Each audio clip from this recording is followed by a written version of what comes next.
Good afternoon, I guess, where you are. Good morning for me.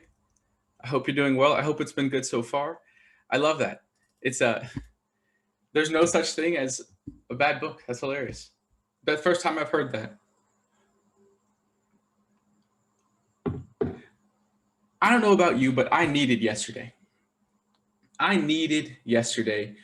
Unity Day in Russia might be my new favorite holiday because on Friday I just hit a wall. It was one of those days when I had lesson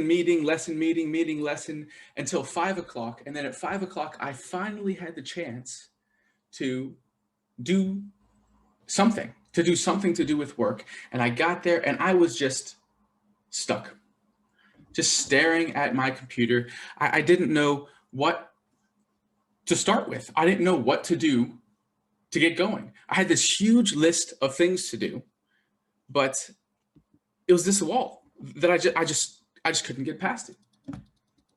And my question was, what's wrong with me? What's wrong with me? Why can I not do this today? Why can I not do this right now? What's missing? Well, motivation, of course. And I don't think this I'm the only one this happens to, but this happens to me about every month and a half or 2 months where I work, and then there's a day when I just can't. There's motivation missing, but where did it go? Because this is something I'm usually very motivated about. I'm usually very interested, engaged. What happened? Well, I don't know. Somewhere, probably. The motivation is somewhere. Maybe I didn't sleep enough. Oh, I for sure didn't sleep enough. Well, that's one of the reasons that I don't sleep enough is because I'm motivated to work more. Maybe I didn't drink enough coffee. But what did I do in response? I knew there was something wrong. I had a lot of things to do. I finally had the chance to do it, but I just couldn't. What was my response? Nothing. I didn't do anything. I did the bare minimum. And I have days like that where I just can't go past this feeling that there's too much going on and I can't move forward. And that's me doing something I love. And as I see it, when there's any sort of challenge, there are two mindsets that I can really take when I look at that challenge. The first one is I look at it in a way that it's exciting. It's something that I can do, I can overcome, I get a sense of value. I feel good when I accomplish something with this challenge. That's the first mindset. But on days like that, it's like I'm just looking at a mountain and I just can't take the first step to start climbing that mountain. It's just too much for me. It's just too much for me on that day. So if that happens to me, then I want to think about my students. What about them when it comes to learning English? How motivated are they? How motivated are my students? Well, it depends on the day. It depends on the day. Day one, usually they're very motivated, especially when we talk about adults. It's going to be one of those things where they come in, they're interested, they're engaged. But what about me though? If it depends on the day, I'm working with students who are sometimes motivated, sometimes not. What might get in the way of their studying? Well, let's think about it. What are some options here? What might take away their motivation on any particular day? Well, work. It could be work.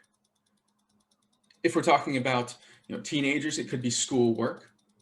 It could be that if you're working with a teenager, it might be, oh, the girl that I like didn't look at me today, and everything's horrible. They're not motivated to learn English. It could be someone at work is annoying. This guy Chad, he's always trying to take away my spotlight when I have an opportunity to shine, and that's frustrating, and that is draining before the student comes to my lesson. It could be family. There are different family obligations that they have. There are family obligations that get in the way, things that they do outside of English that take priority, in all honesty, in a lot of cases, over learning English. Or neighbors. Maybe they just hate their neighbors. Their neighbors are doing some sort of repairs and it's loud and they're inconsiderate. It might be that they have to do repairs of their own. Maybe they're less motivated to do English because of that. Or maybe there's just some video on YouTube that seems more interesting right now. There are plenty of reasons why our students might not be motivated, might not be particularly engaged in a lesson or engaged when doing their homework. Lots of things can get in the way. And when we think about those things, how much control do we have over those factors? How much control do we have over those factors when it comes to removing them from our students' lives so that they are more motivated? Not much, not much. If I'm working with an adult, I can't say, excuse me, my student's coworker, can you please calm down a little bit? Can you please calm down? You know, my student's she needs more energy for learning English. I can't go to a family and say, hey guys, hey, family time is over. It's English time right now.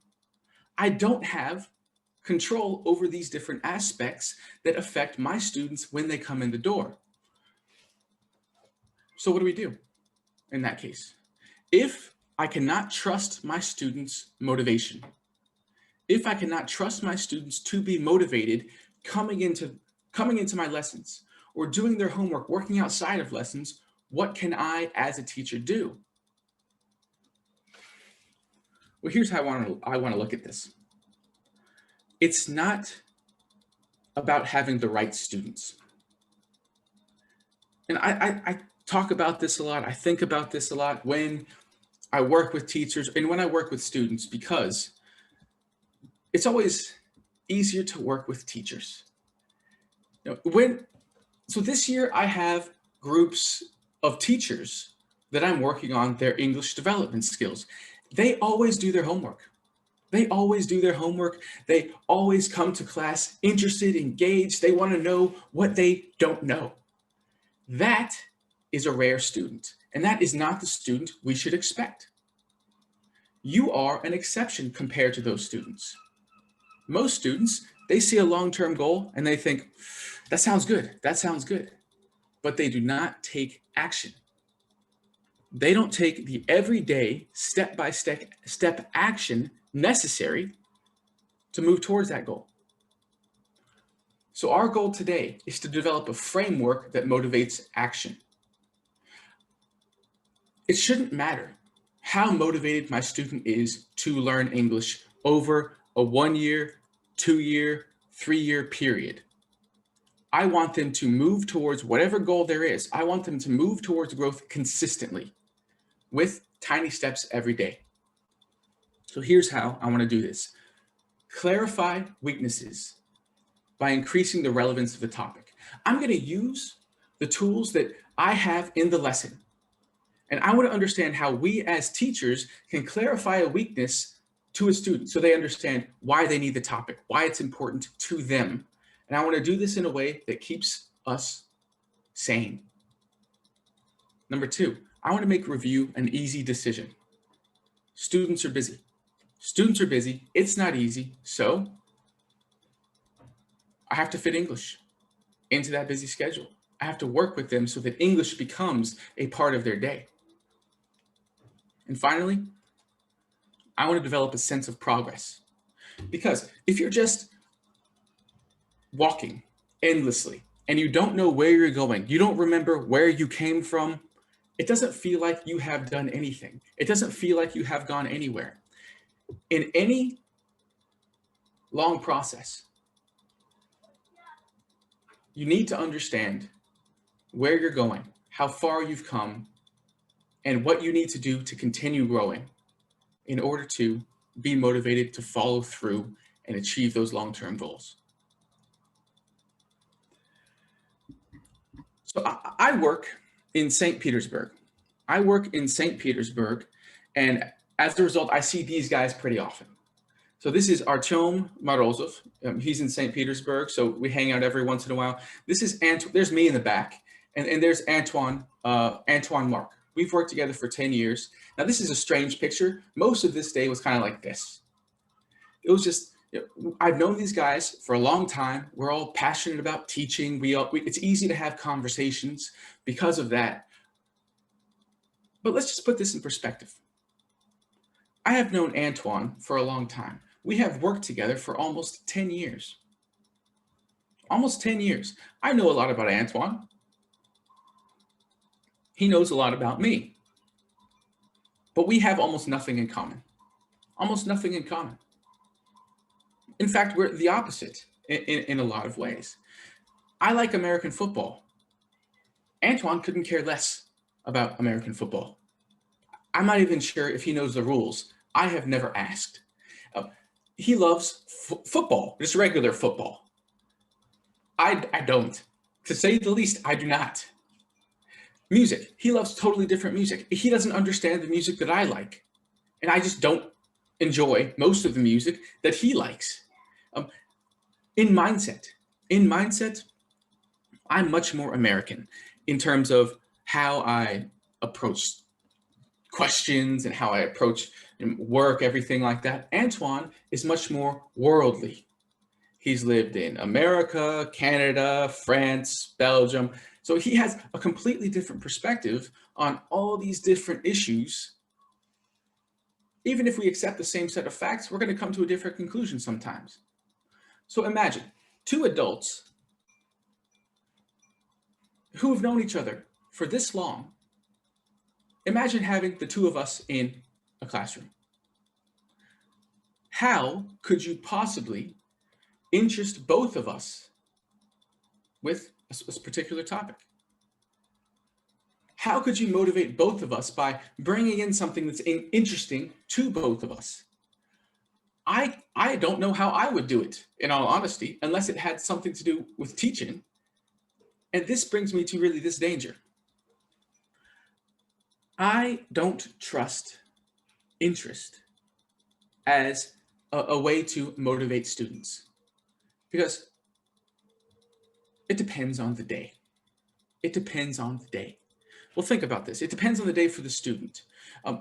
I often think about this group that I had. It was 6 students, upper intermediate, in the school, in English Connection, where I work.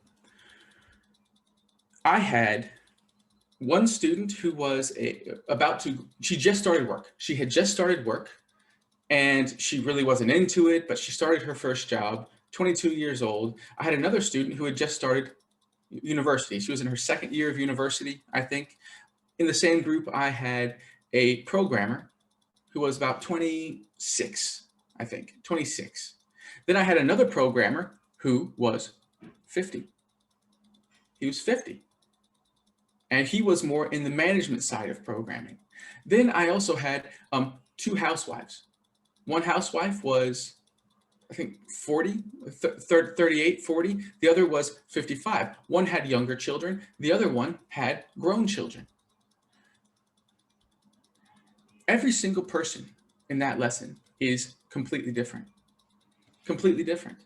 If I bring in one thing, I can guarantee you that it will be interesting to some of the students, but certainly not all. Certainly not all. I don't think it's possible to guarantee that I can bring in something interesting to every single student when it comes to a topic.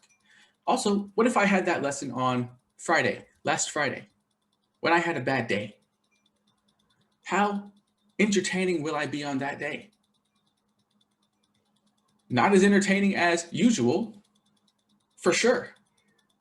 I don't trust the ability to motivate, my own ability to motivate students through being interesting all the time. So I don't trust that when it comes to building a framework to approaching lessons. So what I want to do instead, I want to replace interest with value. With value. I want my students to understand what they're learning, why they're learning it, why it's important for them. And I want to do this in a way that makes it possible for me to do. Because I had that many different students in one group, but I had 30 more hours of teaching with completely different students.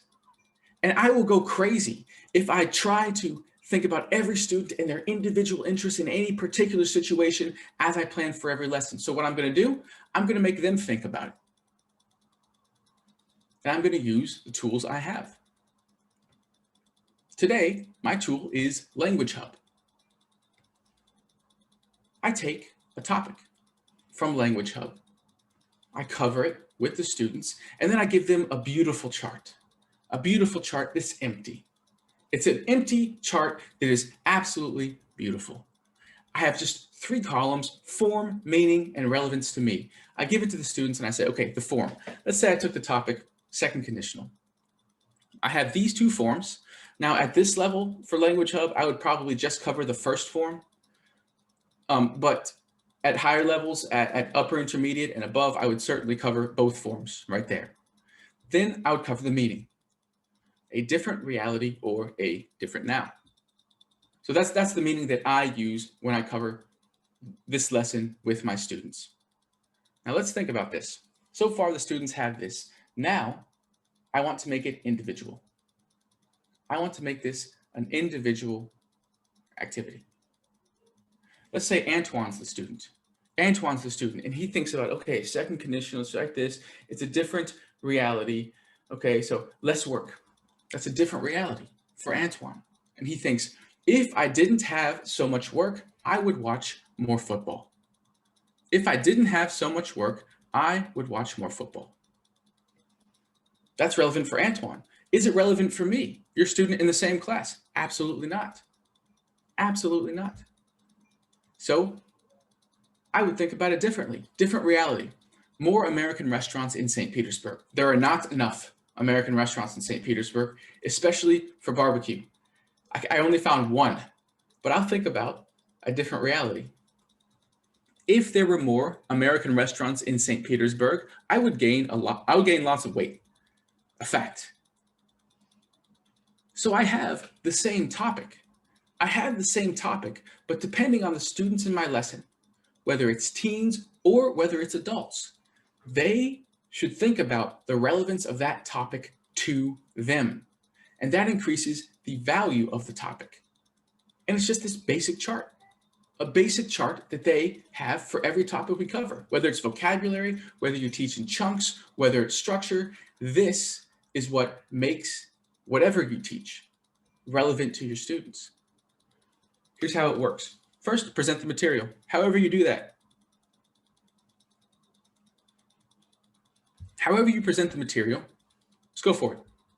Present the material and then make them fill in these notes. They fill in the form. They fill in the meaning, however you teach it. Then they consider the relevance of the topic to their own situation and write it down. That's it.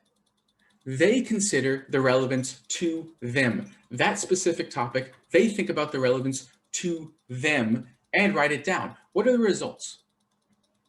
The relevance of the topic increases in their minds.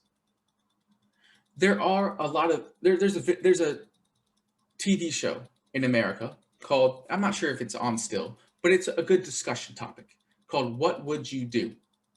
What would you do?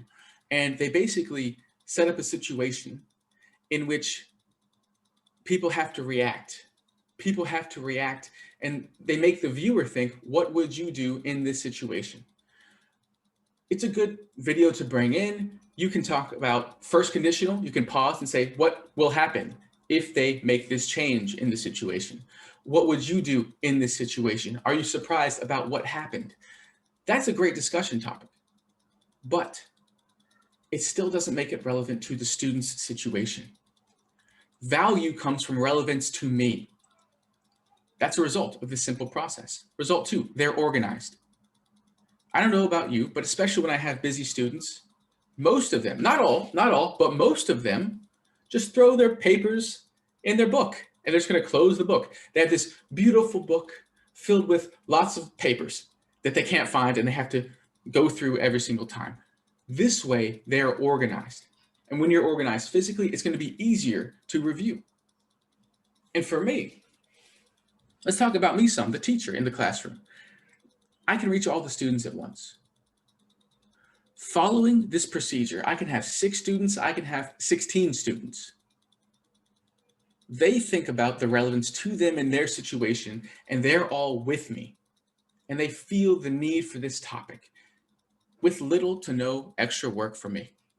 And that's my favorite part. Maximum results with just that little bit of effort, just that little bit of effort, so that my students feel engaged. There's an individual approach to teaching, but I don't have to go out of my way to individualize it because I make my students consider it. Because students are busy. They have a lot on their mind. So sometimes we have to really frame their references as well.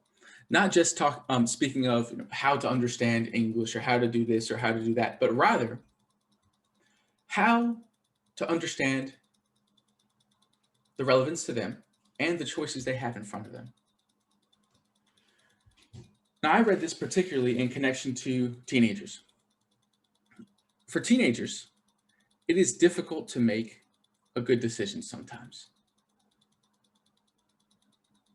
I don't think it's only for teenagers. I think it's for pretty much everybody, but just in a different context. Think about a teen. If they're in a social situation, surrounded by people, they might make a bad choice just because of the social situation.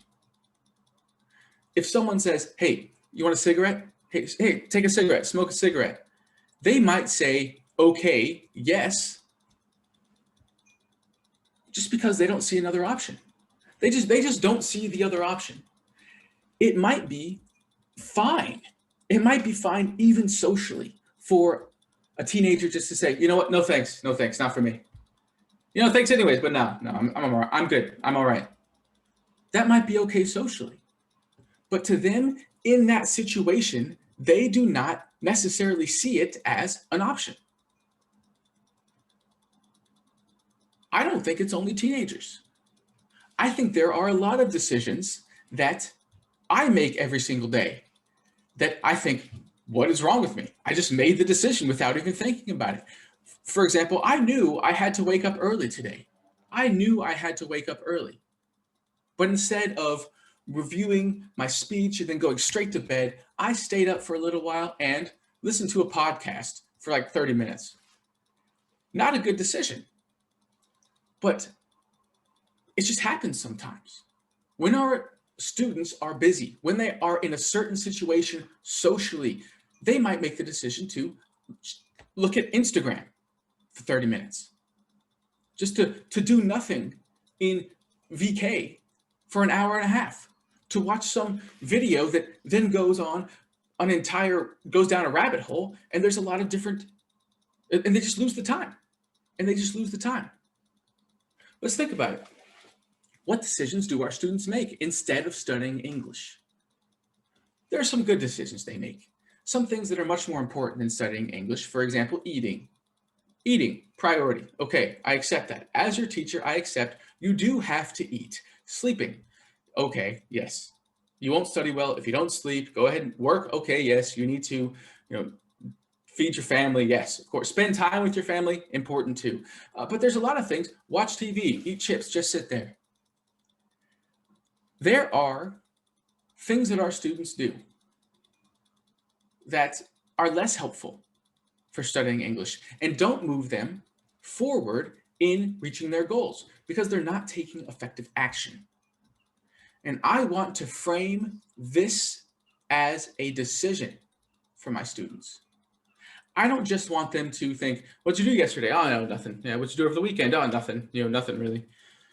Did you do your homework? No. I want to frame that decision as a decision because they don't think about that as a decision. It's just something that happens at the time in the social situation. As far as it is relevant to me, my students have two decisions. Do it. Do English. Or don't do it. Don't do English. Two decisions. Outside of that, we're talking about something that is outside of my control and outside of my professional qualifications, to say the least here. So what goes in the middle here? What goes in the middle? Is there something between doing it and not doing it? Well, I wouldn't say there's necessarily something in between. Rather, I would suggest that do it is much longer. It's not doing it is clear, right? That's the choice, that black and white. Like you don't do it, but on doing it, there's a lot more options. So let's look at the tools. Let's look at the tools right here. The notes, those beautiful notes that we had our students put together, those charts that we just gave them the format. Maybe they wrote it in their own notebooks. Maybe we have a printed out sheet ready to go for them. Those notes, they can look at that. They can look at those notes 5 minutes a day, 3 minutes a day. And that will make a difference. That will make a difference. They will remember what we've covered, why it is relevant to them, why they're studying English in the first place. They'll remember it before they come to the lesson. So if you talk about 3 minutes a day, that is as close to doing nothing as you can possibly get. That's as close to doing nothing as you can possibly get. So let's go a little closer to the other side. For Language Hub, there's an app. Students can take 10, 15 minutes and do an activity in the app. They have that option. They can look at their phone, they can say, all right, so Instagram notifications, but just real quick, I'll just do an activity. It should be a decision that students make to sometimes do this. That's another option that they have. Also, they can do their homework. They can do their homework. They can look at their workbook and spend 20 minutes. So if we have 10 minutes on the app, 20 minutes doing their homework and concentrating on it. Valuable. It's a valuable way to spend their time. They can look at what we covered in the book. They can look at those activities. They can review the vocabulary that we went over during the lesson. They can also watch a TV show or a video. So with Language Hub, I can tell my students, you know what? There is a sitcom. There's a sitcom. Watch 2 episodes. There is a video from The Guardian. There's a video from The Guardian. It's an interesting documentary. Watch this. Another option that students have. And then, of course, there is everything together. And some students do this. Some students will reference their notes while they look at the cell phone application, while they do their homework and review the vocabulary from class, and then they'll watch that sitcom. They'll watch those Guardian documentaries, and they'll go over the vocab from those as well. That's doing it fully. That's doing everything. But if the only option is either do everything or do nothing, a lot of my students are going to decide to do nothing, which is a big problem for me. I need to make my students aware of all these options, and I need to make them aware of why that's a problem, not just for me, but also for them. So they know about this. This is Ebbinghouse's forgetting curve. So Ebbinghaus was a German scientist in the 19th century, and he did this study on memory. Actually on himself. He did it on himself. It was just, he had these random combinations of letters and numbers, and he remembered them. He tried to learn them, and then he set his timer. He said, okay, how long will it take me to forget it? And he tried to recall the information, and here's what he found. When you learn something for the first time, you're at 100%. You remember it, you know it, and then you start to forget. And then you review, you're back at 100%. Then you start to forget again, but more gradually. It's more gradual, your drop off. Then you review again, and you start to, when you forget, it's even more gradual. Then you do it again. And with each time you review, you remember for longer. You remember for longer. And eventually, that memory is at 98, 99% for whatever you want to know. What happens? When I have my students on a Thursday, and the next time I see them is a Tuesday, and they don't do anything until right before the lesson on Tuesday. They start at 100%, and then they drop to zero. They open their notes and they say, well, I guess we did go over this. I do have notes for it. It's like me if I look back at these papers that I keep from years ago. I keep these papers sometimes and I think, well, why did I keep this?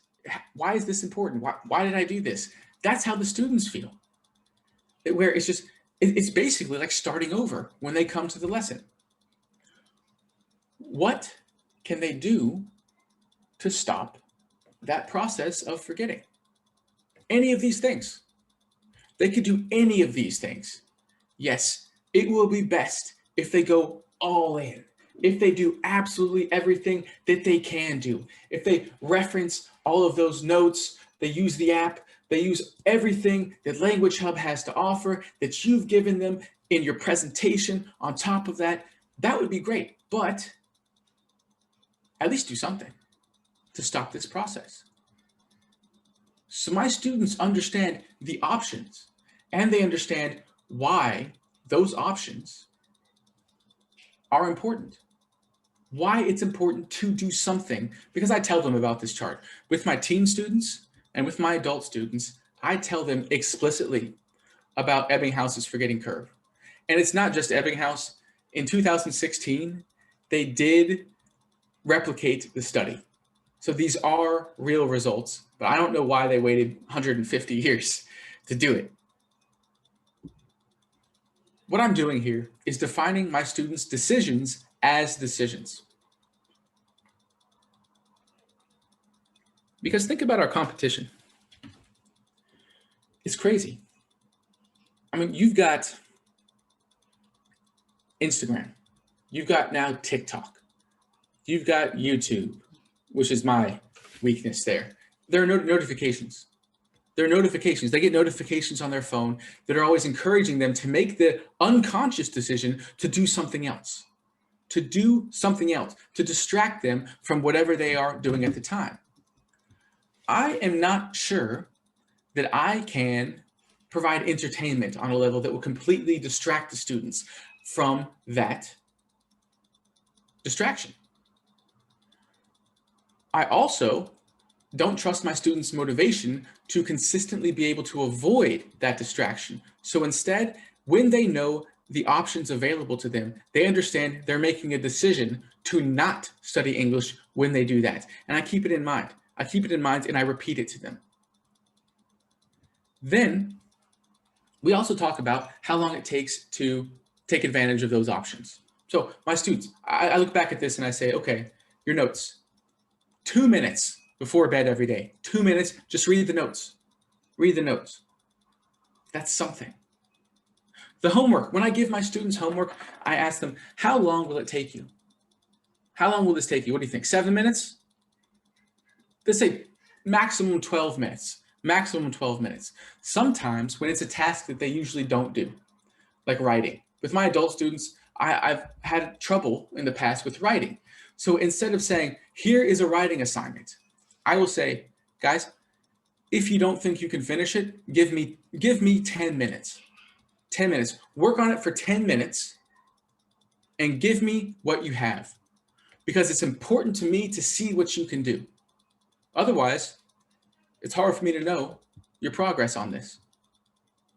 I make sure that they know how long it will take, how long I expect it to take, so that it doesn't seem intimidating. It doesn't seem like they're at the bottom of that mountain looking up and thinking, oh, not today. No, just not today. All right, I'll come to class on Tuesday. We'll review it then. No, they need to understand the value of the little decisions they make. And on top of that, I try to get them to say when they will be able to do it. Now, this is a subtle tactic. It's a subtle strategy that really works. So I read about this in the context of a study that was carried out with people who were overcoming heroin addiction. So they were working with people who were sober. They were no longer doing heroin. They were addicts, but they weren't taking heroin, and they were trying to re-enter society, turn their lives around, re-enter society.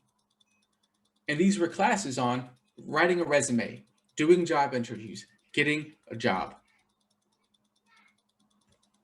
So they looked at two different groups. They split these former heroin addicts into two different groups. And in one group, they just told them, okay, by Monday, have your resume ready. Have your resume ready by Monday, and we'll go over those resumes. Group one, how many of them did that? How many of them did that? Zero, none. 0% of the participants in these courses completed their resume by that time. And you can easily understand, just like we talked about before, the social situation plays a big part. It plays a big part here, where they're going to be resisting this temptation of their previous social life in which they had this addiction. They have everything else to rebuild in their lives. It's understandable that they did not write the resume. So, but still, we want them to re-enter society. So this was the test. With group number two,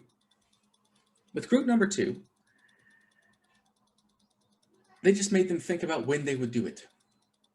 So when they gave the assignment, okay, the assignment is to write your resume, write your CV, and write down when you're going to do it. So they would write down these basic phrases. So tomorrow I will wake up, I will eat breakfast, and then I will sit down and write my resume. Tomorrow I will spend time with on Sunday, I'll spend time with my family. Then I'll be home around 4 or 5 o'clock. Then I'll sit down for 2 hours and I will work on my resume. Now, these weren't contracts. These weren't oaths signed in blood, but this was just planning ahead a little bit. What were the results? 70%, 70% of participants had their resume ready by the next meeting. That's a massive difference. And all that the instructor did was prepare them to react a certain way in a certain social situation. I do the same thing with my students who don't have maybe the highest level of pressure compared to that, but the strategy works. It works. Ask them how long it's going to take.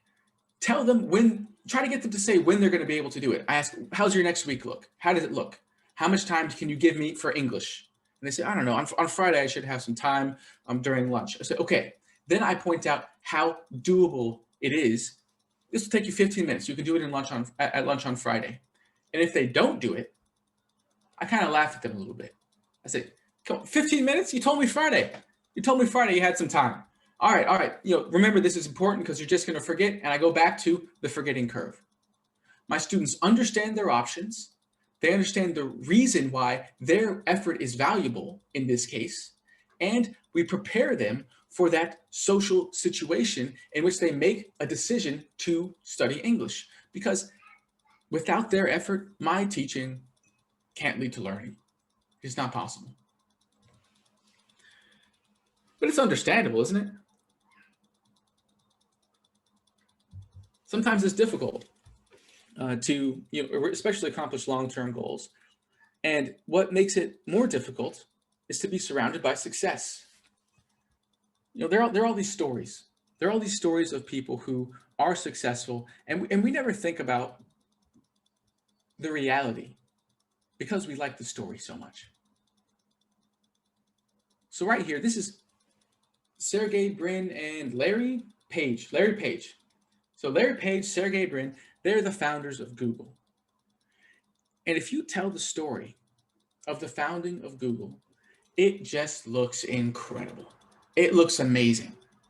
It's like these two young guys go to the right school, they take the right classes, they do the right things, and then they start this business and they make all the right decisions. It's like these two guys navigating a little boat down Whitewater River, these whitewater rapids, and they're avoiding every single stone that could scratch the boat. They avoid every waterfall by planning ahead and making the right decision. And here they are, the founders of Google, a company worth $1 trillion. Each of them has tens of billions of dollars. Amazing. But that's not how it happened. That's not how it happened. That's the story. And this is how the human mind works. It's called the narrative fallacy. We look at a situation and we think A happened, then B happened, then C happened, then D, then E, then F, then G, all the way to Z, and here we are, success. It's not always that way. Reality is much more complicated. Just with the Google example. In 1998, they tried to sell Google for $1 million. Nobody would buy it. Nobody would buy it. Now you think that's crazy. That's crazy. What, $1 million? It's nothing. I can't believe they wanted to do that. Well, in 2003, they tried to sell it again. They got an offer of $3 billion, but they wanted $5 billion, so they said no. Still crazy if you think about what they have today. But we look at the past, and as people, we tend to ignore the complications in favor of a good story. And it's easy for that to happen with students as well. They see a success and they think, wow, that seems almost impossible. They don't see the work that went into that. There's a lot of work and there are difficulties along the way. Going anywhere, you're going to have some difficulties. There are going to be bumps in the road. And when my students encounter some sort of barrier, that they have trouble, that they look at it, and what they were doing before just isn't working. It's just not working the same way it was working before. It feels like all of their momentum has just stopped. There are some worrying thoughts that could occur in this situation. First, I can't do it. Where my student thinks, you know what? I just can't do this. I'm just not cut out for English. It's not for me. I can't do it. That's no good. They leave.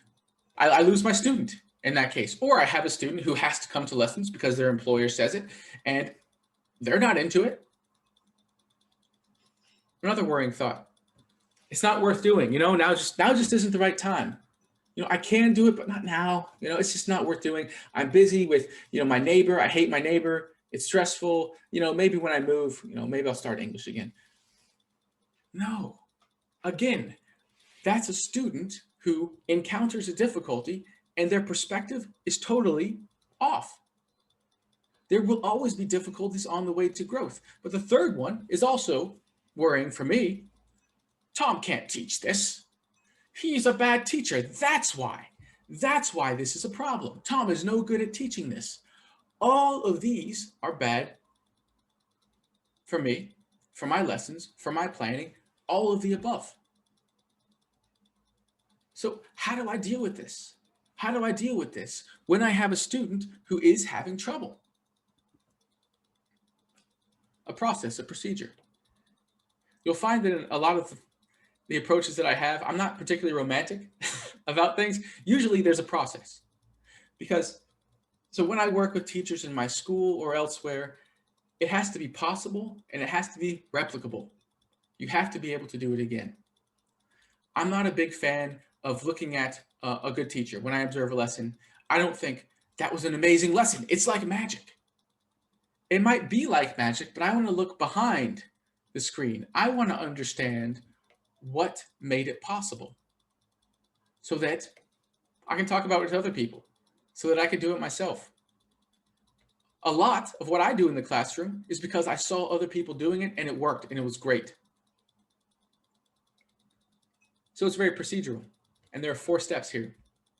I want to emphasize growth in 4 steps. Number 1, explicitly identify weaknesses. Explicitly identify weaknesses.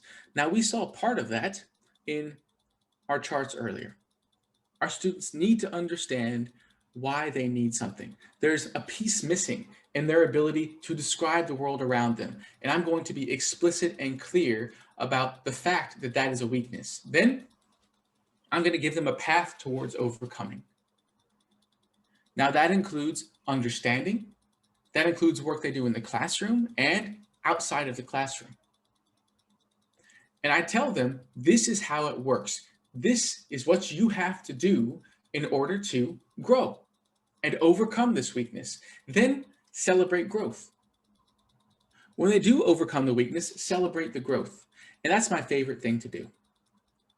I've had students be frustrated. They're frustrated, and my response that I just got lucky with one time and I've repeated since is, hey, you know what? Trust me. Trust me. You give me 1 week and you will use this in your speech. And that takes away the pressure from them a little bit. And in a week, because they're more motivated to do the action that they need to do to learn, they have better results. Do I do anything differently? No. I don't do anything differently. But I take away that pressure. And then after the week is over, I say, look at what you did. Nicely done. Well done. That is how you do it. That's how you grow. You couldn't do this last week. Now you can. And then fourth, I note the action that led to growth. One of the actions that sometimes I say, I told you, trust me. And that builds the relationship with the students. I told you it'd work. And then I also emphasize what they did in their own time, what they did during the lessons that led to that growth. I might ask them, okay, what did you do? What worked this time? All right, nice. All right. And I just bring that up so that there's a value. There's a value in what they do because those actions are connected to results, which leads to a sense of progress and leading towards long-term goals that can seem so far away. And then start at 1. Do it forever. That's it. Seriously. This is what I do. This is what I do in lessons. This is what I encourage all teachers I work with to do. Just continually follow this process because it works with the tools you have and it works psychologically with our students. Because I can teach, but that doesn't mean my students learn. They have to work to learn. They have to work to learn. Do they know what to do? Maybe not. Sometimes they don't. They have do it and don't do it, but they don't have that entire spectrum of what do it means. I tell them about it. Are they doing it? I check. I ask. Do they understand the benefits that work brings? They do now because I told them about the forgetting curve by Ebbinghaus. Do they understand the difference when they don't do it? Yes, because when they have a bad day, I ask them, well, did you get the chance to look at your notes between? Did you check out that Language Hub video series from The Guardian? It's good. You should look at it. They understand the difference because when they do that, the results are different in lessons. It's clear. This process works in answering all of those questions and preparing our students to make the right decisions. Let's take a look at an example. Identify a weakness. You can't talk about the past. Clear weakness. Clear weakness. And at lower levels, it's actually easier because all of the weaknesses are clear. They can't do almost anything. You can't talk about the past. Learn the words in this format. Learn these words in this format. I'll give them activities to do, ways to study to learn about the past. I'll reference their workbooks, their textbooks, their notes, and we'll have kind of a plan to work in this lesson and after the lesson. And then the next lesson, I'll say, look at this. You can talk about everything you did at work today. It's only been like 2 days. 2 days. 2 days between lessons, and you can talk about everything you did at work today. You couldn't do that 2 days ago. Well, what did you do? What did you do to do that? Oh, wait. Yeah, you're referencing your notes and the verbs we've covered. Nicely done. Nice. I talk about exactly what they did in order to achieve that growth that is obvious. Then I start over. Like you still can't talk about this, or you have trouble mixing still. It's difficult to mix sometimes the present and the past. So we're going to work on those together, and I start the process again. I start the process again. Now this works over time because it's a step-by-step process learning. I mean, anything is a step-by-step process.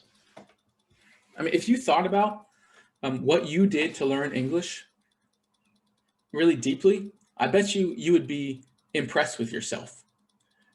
Because the fact that you teach English and that you're here today listening to me doesn't just show a basic story where I went to school, I studied, I took tests, I went to university, I spoke English. That's not what happened. You made consistent daily decisions that led to results that helps you overcome weaknesses over time. And this follows exactly this framework provided by Anders Ericsson, a psychologist who studies expertise and who I think is very, very important to teaching, to understanding the role of a teacher. He studies the development of experts. And he groups development into these three different phases. First is everyday skills. Now, the phrase that best describes this to me is that some people have 20 years experience. Some have 1 year experience 20 times. These are the people who stop growing at a certain point when they achieve some level of daily skill. It's scary because this works for everyone in every field. For example, they did a study on doctors. Expert doctors were actually worse at diagnosing everyday problems compared to people fresh out of medical school. Because over time, they got those daily skills, then they stopped improving those daily skills, and over time, they became worse. So that's everyday skills. Then there's arrested development. They develop, but then at some point they hit a wall and they stop growing. In English teaching, I consider this to be really related to the intermediate level. The intermediate level. Because if you can speak English at an intermediate level, how many daily situations are there in which you really have a lot of difficulty interacting with people? Very few. Very few. Because that's how you can cover most situations. In the airport, you'll have no problems. In a restaurant, you'll have no problems. You can talk about some things that you hear in the news, a low level of small talk. There's not much motivation to continue.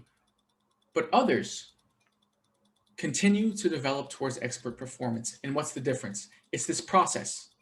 They identify a weakness, they work to overcome that weakness, and they add the weakness to their overall skill set, and then they identify another weakness, and they continue on that process.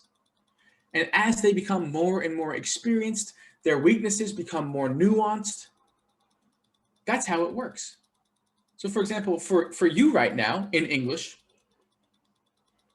and for me as well, how I can improve my language has more to do with nuance. It's not something where I can't speak about the past. Of course not. But there are certain nuances, for example, in writing style, in vocabulary, what to use when, how to achieve your goals in a specific situation. That is how we can work with students to move towards expert performance. And that's how it works. You use the tools you have. You use the tools you have to continually identify weaknesses, help the students overcome those weaknesses, and then celebrate that growth. So they feel progress as you identify another weakness. Step one. I love this process. So this is something that I do. It's just a little trick for my students. It's a little trick for my students where I will give them an idea of how much they've accomplished, of what weaknesses they have overcome in a really basic way that just kind of wows them. I ask them, okay, how many topics have we covered? Make a list. Make a list, just from memory. I usually don't let them reference their books. at this point because I want them to remember it. So how many topics have we covered? Make a list. I'll put them in like individuals, maybe small groups, oftentimes.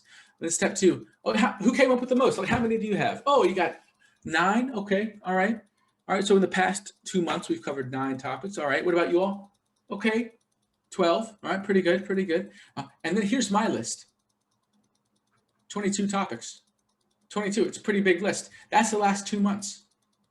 If we include what we covered before that, look at this list. This is a big list. You know this stuff. And as a result, the students feel progress. They feel growth. They feel momentum moving forward. And as a result, they understand a narrative of their growth instead of just being stuck with difficulties now. It's hard to maintain perspective when you don't have enough sleep, when you haven't had your morning coffee yet, me, when you're stressed because of work, because of family, because of your neighbors, whatever the case may be, it's difficult to maintain perspective and it's easy to lose hope when you reach some sort of barrier. With my students, I want to proactively reach out to give them that perspective so that I'm not relying on their long-term motivation to get through those little bumps in the road. Because they don't seem little. They don't seem little, they seem big at the moment. Now, one thing that's easy to do as well, if you have those notes, make them look at them. Make them look at them and say, look at all this. Look at all this. Look at what we've covered. Those beautiful notes we have. You look at the textbook, flip through those pages, remember what we've covered. And another thing I like to do is have the students clean out the notebook. They clean out those notebooks. And I say, okay, if you remember it, get rid of it. Yeah, you don't need to keep notes. You don't need to keep notes. My students, some of them like recycling. So I say, give it to me and we'll recycle it. We recycle it to school, no problem. And that gives them perspective on what they are confident that they have accomplished. What they are confident that they have accomplished. And they get this feeling of progress from just cleaning out their notebook every once in a while. We take a few minutes in the lessons. It takes care of it. It works for teens. It works for adults. It is a clear indication of progress and moving towards long-term goals. And it provides a helpful perspective that minimizes the need to maintain unlimited motivational power, motivational strength. It's just this process throughout the year.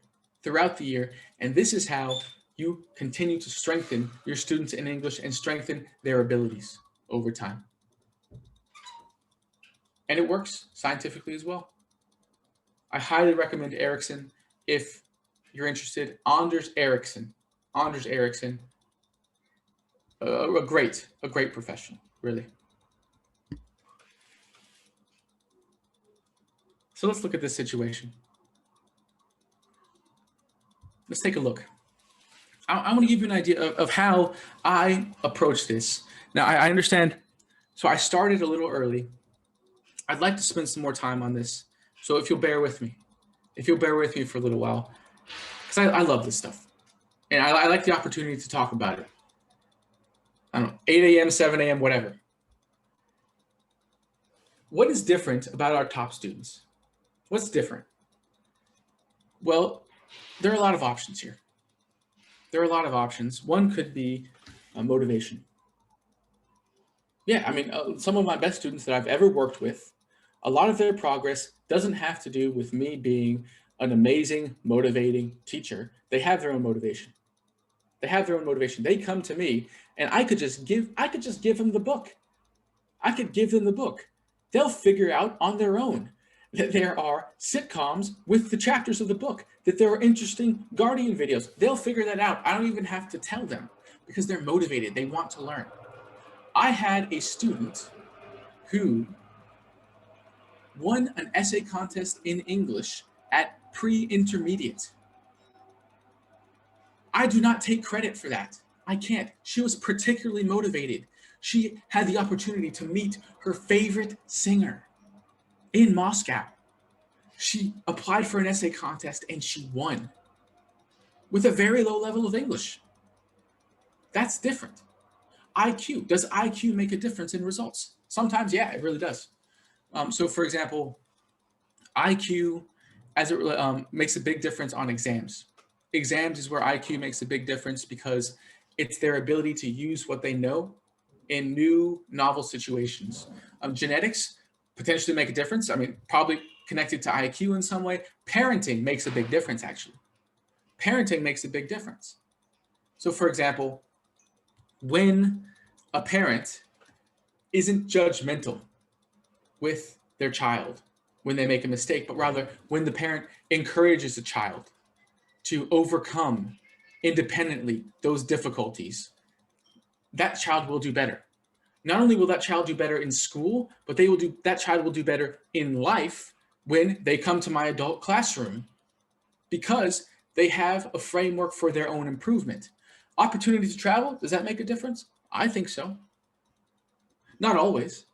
I mean, I've had students who have had the opportunity to travel and they just don't care. Yeah, I go there all the time. Doesn't even matter. I don't even need English. That does happen, but also that gives students the opportunity to really understand the value of what I give them. So all of this, how much control do I have over all of those things?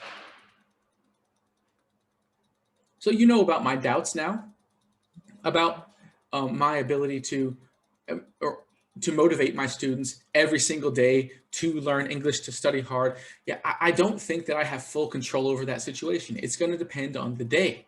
IQ, can't change that. Genetics, can't change that. Parents, hey, let me go back in the past. Hey, mom and dad, can you guys please be more understanding when your child has a bad day? And no, I can't do that. Opportunities to travel, let me open my bank account and here's the ticket for all of you. Absolutely not. And if we emphasize in teaching these factors that do have an effect on results, sometimes the results, from my perspective, seem predetermined. It seems predetermined so that, like, what can I do as a teacher? It's like I'm driving a car, but the car is totally out of control because everyone's going in different directions. So I don't want to frame the question that way. Here's how I look at it. Language describes the world around us to other people. That's the purpose of language. That's what it does. It is functional. When it comes to language, it exists for a reason. Whatever word, whatever phrase, whatever structure exists for a reason, and my job as the teacher is to identify that reason and make it clear to the students. Now, for language to work, there needs to be a commonness of experience. If you and I, let's say, if you're from Earth, but I lived my whole life on Mars, our experience might be too different in order for us to communicate. Our languages might be too different. But we're on Earth. We all understand there is a past. There is a future. We need to talk about them. Sometimes I need to talk about a different past. I need to talk about right now. Those are uses. That's the usefulness of whatever structure there is in the language. It depends on commonness of experience. If you work in Russia, and I assume most of you do, if not all of you, most of the concepts of the students will be not too foreign. It won't be too foreign the concept of English will not be entirely foreign to your students. The things that are foreign would also be foreign to me. Meeting the Queen. I don't know how to act when I meet the Queen. I don't know. I have no idea. You're not supposed to turn your back on the Queen. I did not know that until like two months ago. I learned that for the first time. That is strange to me. It will probably be strange to my student because it's different from their personal experience. But for most of what I teach my students, there is a commonness of understanding that just is a part of them being in the world. and experiencing the world in the same way I, as an American, any British person, would experience it. And that's what language is for, describing the world in ways that others understand. What does that mean? All students can learn. They can learn it. They describe the world in Russian. They can describe it in English because it's the same world. They can understand those situations. The question is, why don't they? What is the problem? What's in the way? Action. It's action. Motivation isn't something I can rely on. When it comes to my adult students, my teen students, any students, I can't rely on them to just be motivated. But the fact is, the best students do it. They do it. They take action that leads to growth. Action along that entire spectrum of action. Some students that I've had don't do their homework for their regular school. But you know what? They watch YouTube videos. They do something that leads to their growth. The students who don't grow don't do it. They don't do it. That's the difference. So as a teacher, my job is to motivate action from the students that will lead to that growth. But the question is, what is action? Do it. What is it? Question number one. And we have defined opportunities for action that will lead to effective student growth. Question number two, how can we make everybody do it? How can we make everybody take advantage of those materials that you have in Language Hub or on the application or in those videos? How do we make it so that everybody does it? We have a procedure. Identify a weakness. Make those opportunities clear to the students. That's our framework. That's our framework that works throughout the year with any student here. We want a framework that motivates action.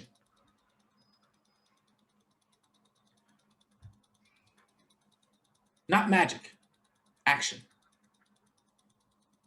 Use those tools. Use the tools you have to clarify weakness by increasing the relevance of the topic.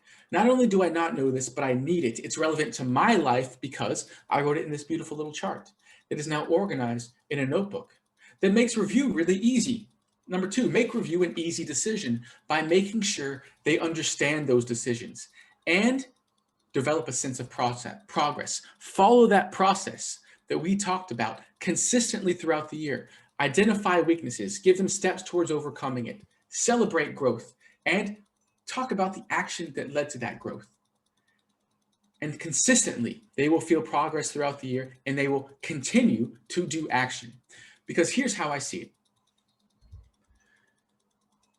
Whether we're talking about kids or tweens or teens or adults, there's a lot about my students' lives that I wish I could change, but I can't. I wish I could, help my students out, remove that stress, whatever that's the reason for that stress may be. I wish I could help them out, remove that, especially when it's a sad situation. I'm sure you've had students talk with you kind of as if you're their psychologist. It's a very uncomfortable situation to be in because there's a lot of empathy for those students. You want them to grow, you want them to learn, but you understand how difficult that could be sometimes. But here's how I look at it.